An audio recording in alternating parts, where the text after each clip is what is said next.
पतंजलि जी के योग सूत्र के समाधिपाद के सूत्र 28 मीन्स 28 की प्रस्तावना यहाँ निवेदित है।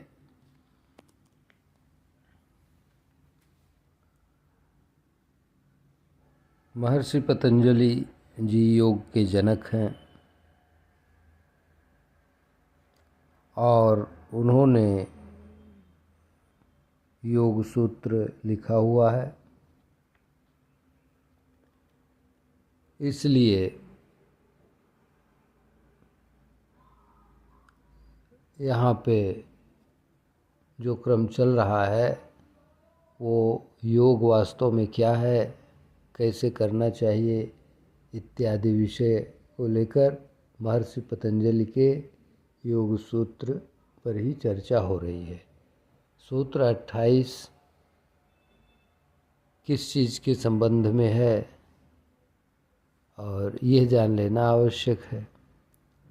सूत्र 28 सूत्र 23 के संबंध में है। सूत्र 23 क्या है ये जान लेना आवश्यक है। वो है ईश्वर प्रणिधान माने ईश्वर शरणागति। ईश्वर शरणागति महर्षि जी ने योग को सिद्ध करने के लिए एक प्रमुख साधन बताया हुआ है। अब थोड़ा पीछे और भी चलकर ये देख लिया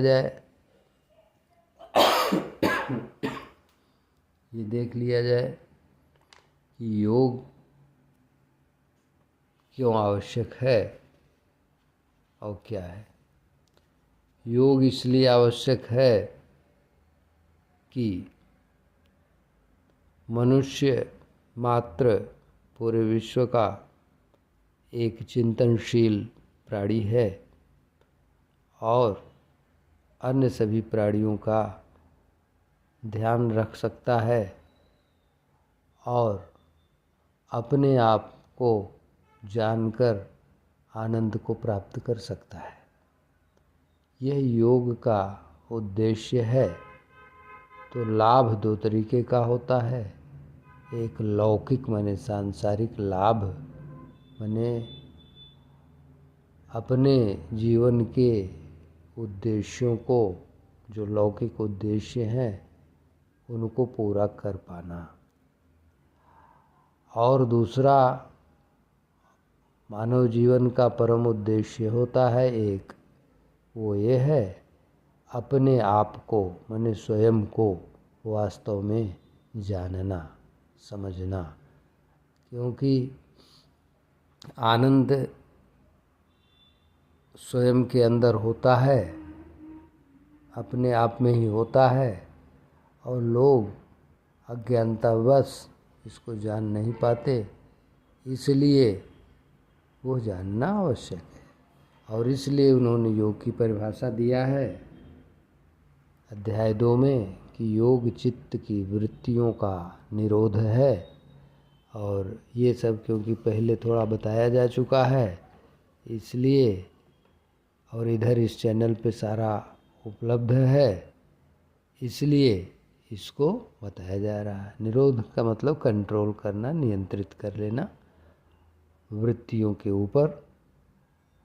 और वृत्ति को नियंत्रित कर लेने से जो दृष्टा है माने हम आप हैं, हम आपके अंदर जो जीव रूप सॉफ्टवेयर है वो अपने स्वरूप में स्थित हो जाता है। स्वरूप को समझने के लिए सारे शास्त्र हैं, विशेषकर उपनिषद है, भगवत गीता है, श्रीमद् भगवत गीता है। इसके वास्तविक अर्थ को माने तात्पर्य को जानने से स्वरूप स्पष्ट हो जाएगा।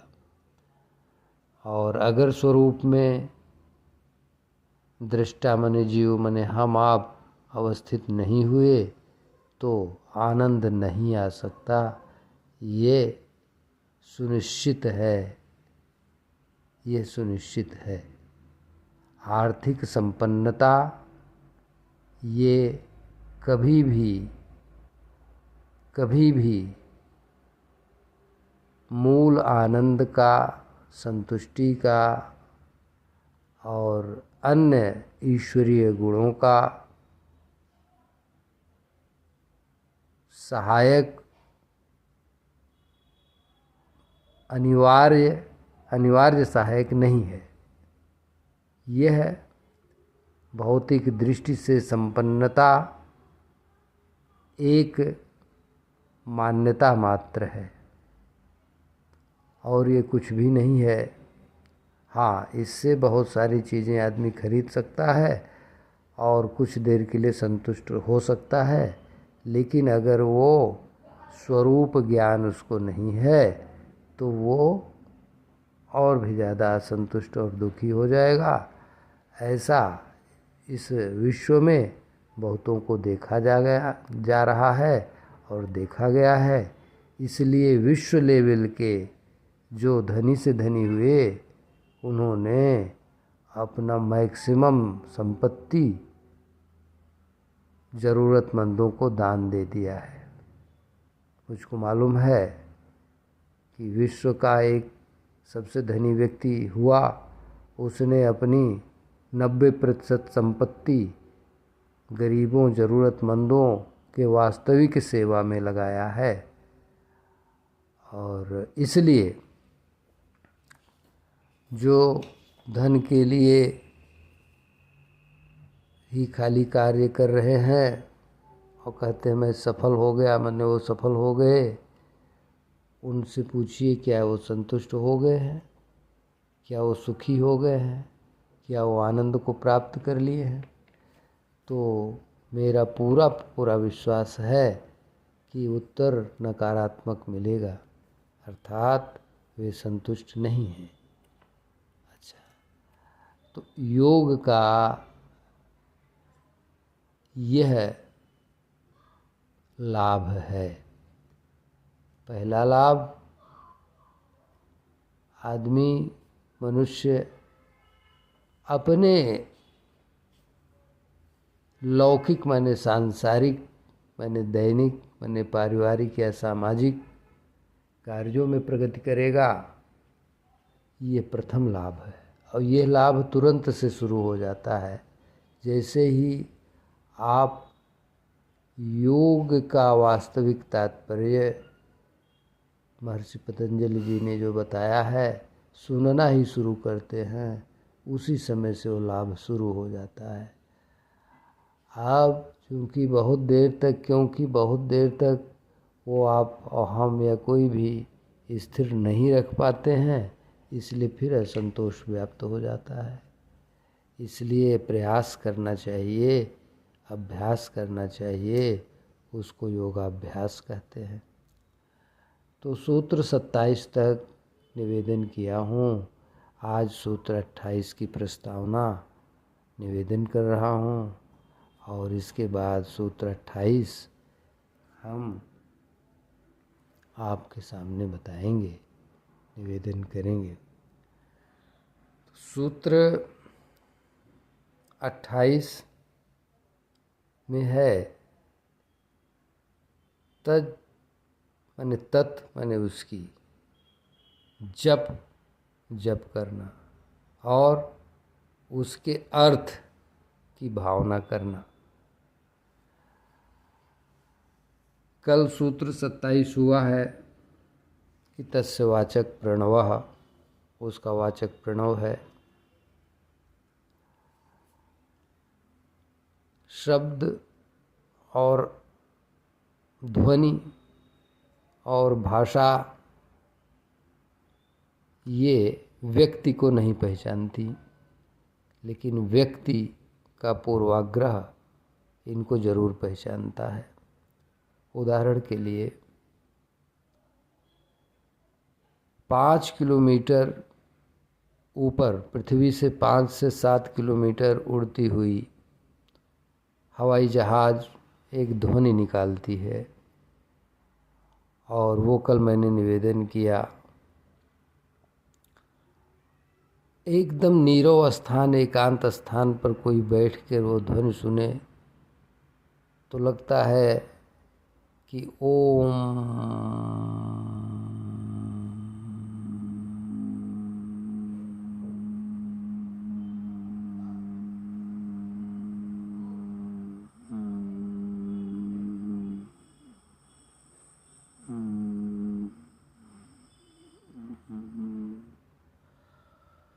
ऐसा ध्वनि करते हुए वो हवाई जहाज़ अपने डेस्टिनेशन की तरफ बढ़ जाता है। तो वो ध्वनि कोई कहे नहीं एक अमुक भाषा का है, अमुक देश का है, तो वो व्यर्थ है। वो किसी भाषा का नहीं है, किसी देश का नहीं है, किसी एक का नहीं है, वो ध्वनि है। और उस ध्वनि का उच्चारण योगी लोग, साधक लोग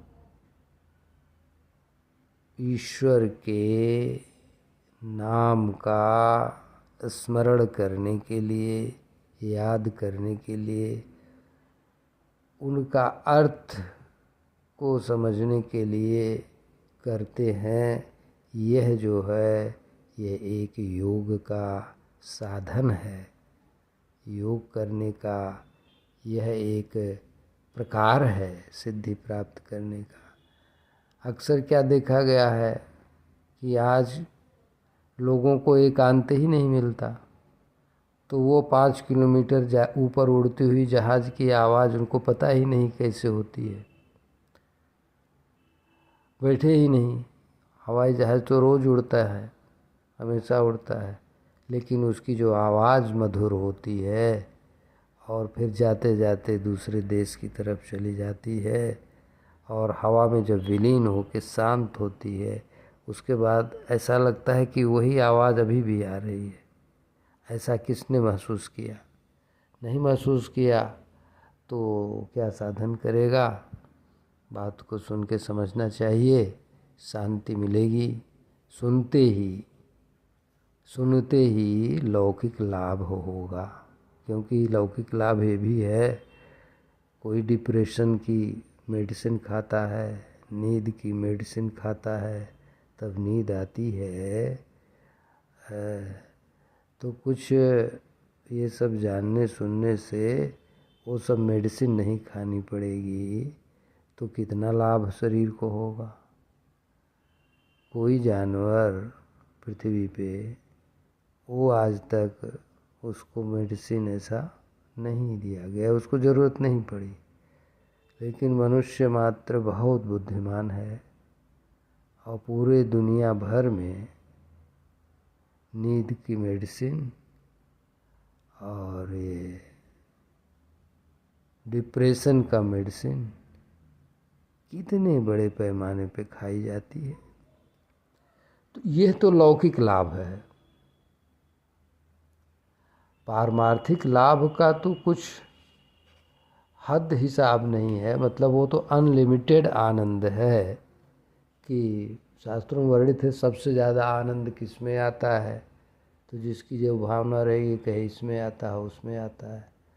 अच्छा, तो जो आनंद श्रीमद् भगवत गीता में भी है, पढ़ना चाहिए कम से कम। नहीं वैसे तो अपने सांसारिक लाभ के लिए तो पढ़ना चाहिए। मैं संक्षेप में संकेत कर देता हूँ। एक स्पर्श सुख होता है, स्पर्श सुख, गोस्वामी तुलसीदास जी ने कहा है। अच्छा, संसार के बहुत ज़्यादा लोग स्पर्श सुख को बहुत बड़ा मानते हैं। अब क्योंकि मेरा कहा हुआ नहीं है, गोस्वामी तुलसीदास जी का कहा हुआ है, इसलिए एक दोहा यहाँ निवेदन कर देते हैं। अब हमने सुना ही है, अब उनका लिखा हुआ है कि नहीं, इस पर अगर कोई विवाद करे तो मैं उसको अपना मान लूँ। खैर मेरा नहीं है, लेकिन सुना है मैंने। वो सुन लीजिए। तुलसी वह नर मूढ़ हैं, घिसें चाम से चाम, और नैन घचाका मार के दर्शन हो से काम। ऐसा होता है कि